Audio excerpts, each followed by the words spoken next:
تحریر عائشہ۔ اس ناول کا موضوع کسی کی دل آزاری نہیں ہے اور نہ ہی کسی کی ذاتی زندگی پر مبنی ہے۔ یہ جو تمہاری چوڑیاں ہیں نا، کتنا شور کرتی ہیں، اتار کر رکھ دو ان کو۔ وہاب سوتا سوتا اٹھ گیا تھا۔ وہ چھوٹی چھوٹی آنکھوں سے عنایا کو گھور رہا تھا۔ عنایا کمرہ صاف کر رہی تھی۔ عنایا اب اس کے پاس آ گئی تھی اور اس کے کان کے پاس جا کر چھن چھن کرنے لگی تھی۔ وہاب اس کی چھن چھن کرتے بازو کو موڑ کر کمر سے لگا دیا تھا۔ وہاب، چھوڑ دے مجھے۔ نہیں چھوڑوں گا۔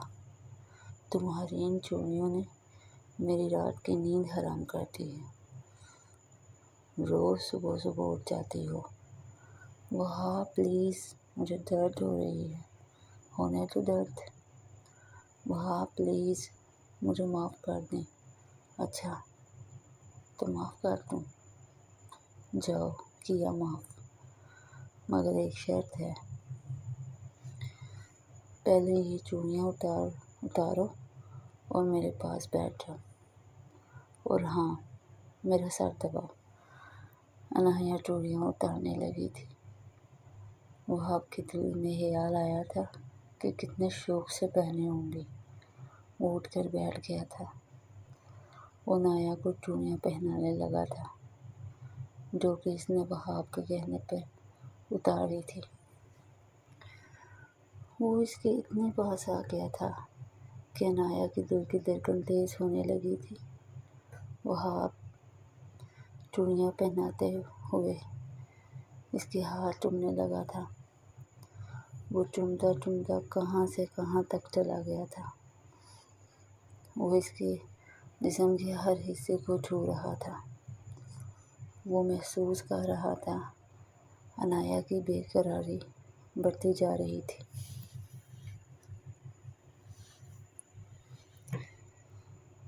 یہاں تک کہ اس کا وجود بکھرنے لگا تھا۔ عنایا اور اس کے پاس جانے لگی تھی۔ عنایا کو وہاب کی باہوں میں سکون ملنے لگا تھا۔ اس کا جسم بیڈ پر بکھر گیا تھا۔ اس کی سانسیں تیز ہونے لگی تھی جیسے وہ اس کو چھو رہا تھا، ویسے ویسے وہ اس کو تڑپانے لگی تھی۔ وہاب نے اس کی چوڑیاں اس کے ہاتھ میں ہی توڑ دی تھی۔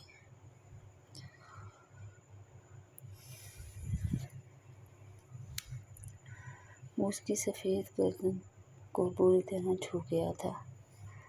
اس کے ہاتھ عنایا کی کمر پر چپ چپ جا رہے تھے، مانو جیسے آگ لگ گئی ہو۔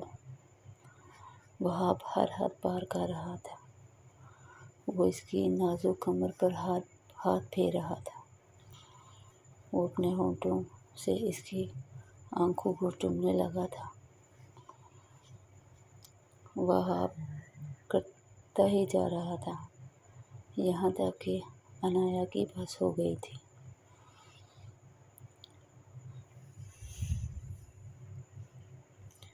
وہ بولنے لگی تھی، وہاب بس کر دیں۔ اس نے سوچ لیا تھا کہ وہ آج اس کے بعد چوڑیاں نہیں پہنے گی۔ اس نے توبہ کر لی تھی۔ صبح ہو چکی تھی۔ وہاب کے آفس جانے کا وقت تک ہو گیا تھا۔ اب تو صبح ہو چکی ہے۔ وہاب شادی کے شروع کے دن تھے۔ عنایا کچھ کہنے سے بھی ڈرتی تھی۔ وہاب ناراض بھی تو بہت جلد ہو جاتا تھا۔ آج وہاب دیر سے آفس گیا تھا اور پھر جلدی بھی گھر آ گیا تھا۔ وہ آتے ہی سو گیا تھا۔ جلدی سونے کی وجہ سے وہ صبح جلد اٹھ گیا تھا۔ عنایا اس کے ہی پاس سو رہی تھی، مگر آج اس کے ہاتھوں میں چوڑیاں نہیں تھیں۔ وہاب آتے ہوئے اس کے لیے چوڑیاں لے آیا تھا۔ جو کہ کل رات اس نے بٹ پر توڑی تھی، وہ اٹھ کر بیٹھ گیا تھا اور اس کو چوڑیاں پہنانے لگا تھا۔ عنایا کی آنکھ کھل گئی تھی، وہ اپنے ہاتھوں میں چوڑیاں دیکھ کر ہنستی تھی۔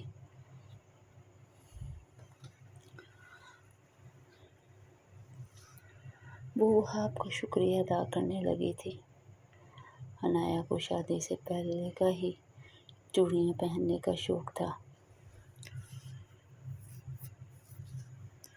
اور وہاب کو چوڑیاں اتارنے کا، مگر وہ عنایا کے ہاتھوں میں چوڑیاں پہنا کر بہت خوش تھا۔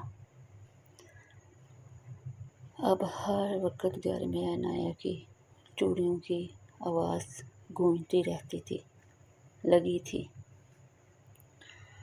وہاب کبھی تنگ پڑ جاتا اور کبھی ہنس دیتا تھا۔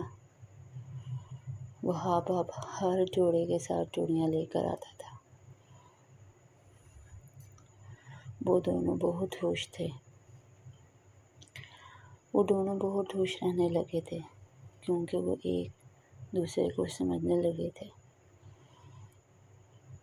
ان دونوں کے درمیان محبت بڑھنے لگی تھی۔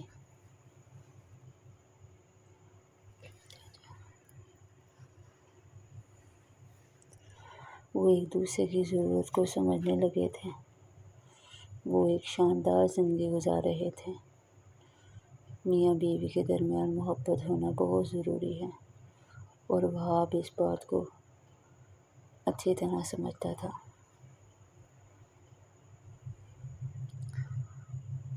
وہ عنایا کو بہت خوش رکھتا تھا۔ Please subscribe to my channel for more videos.